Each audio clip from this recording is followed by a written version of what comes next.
$40 with a condom, $60 without. She's 15 and on the streets of Harlem living out the story of the homeless. Somehow she feels it's safer than to go back to where home is and the man that used to rape her. Only now it's paid for. She just gotta wait for her high to set in, her vitamin to go a day more. Wishing she could say more, but she don't know who to trust. We know her story, she don't know none of us. Plus all the lawyers and the doctors she know got no respect for her.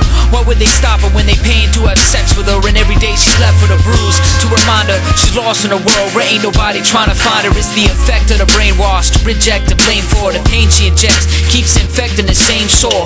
Around this time is when I came through the door, hoping we would be the same as before, but I was dead wrong. I knocked and saw the lock was gone, and when I peeked through it, my heart broke. I stood frozen in its sleep fluid, waiting to thaw out, contemplating who to call out, cause she's lying on the floor lifeless. And ain't no time to think twice, cause the nature of time is to leave you out of breath while you stuck waiting for sirens. And luck is hard to find when you were blocked from the hospital, and everyone you asking for help reacts hostile.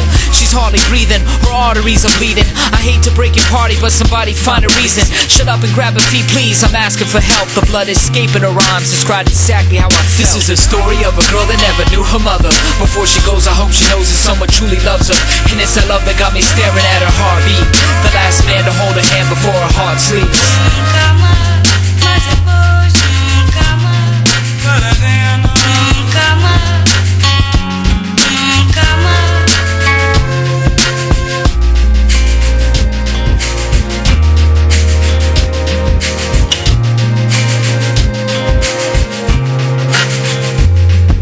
Remember when I first met her, I was the only one who fed her instead of giving her change, never giving her name. She held a secret from our conversations. It's all I have of my mom's, and so I keep it sacred, is what she said to me in a poem she read to me. She was only 13 then, but wrote incredibly.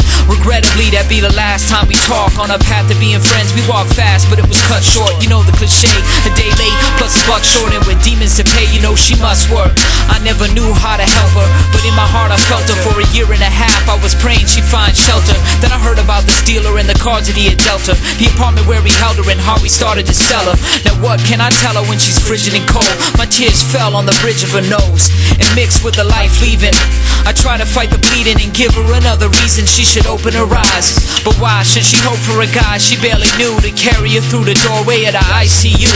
And yet it happened, and I'll never forget that lady who screamed, "Doctor, I think that man's holding your baby." I thought the nurse was crazy until he entered in and fell to the floor as his reality had emptied him. She's been with many men but never knew the love of one, and now I'm staring towards the floor at one of them, who turns and asks me how I knew his daughter. All I knew was she was thirsty, so I gave her water. This is a story of a girl that never knew her mother. Before she goes, I hope she knows that someone truly loves her, and it's that love that got me staring at her heartbeat. The last man to hold her hand before her heart sleeps.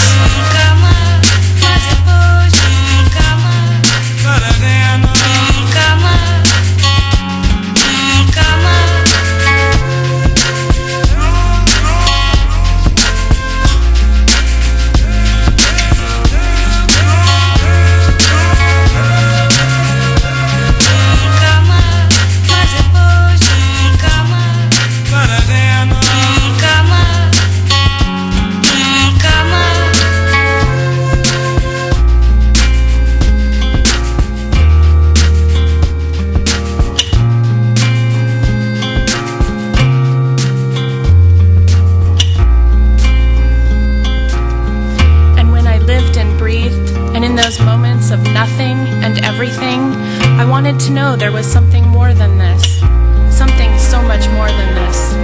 But the emptiness inside was bigger than the hope could ever be. I was a girl free to play at Wonderment, was safe enough to pray about something besides how to spend the day or how to let go of the night. But the monsters came and the darkness fell, and there were no more prayers. So tired and burned out, can't seem to get out of this hole, would like to sleep for hours and hours. Just a moment of peace, please, I am begging for just one moment. I feel like I've seen you before. I've seen your face and known your hand. Was it you who carried me here? You don't even know my name. The look in your eyes, the way you hold my hand, a tenderness like I have never known. And in these last moments of life, these last moments of holding on and letting go, I see that it's the end of it all, but also the beginning. and that somehow I have known grace.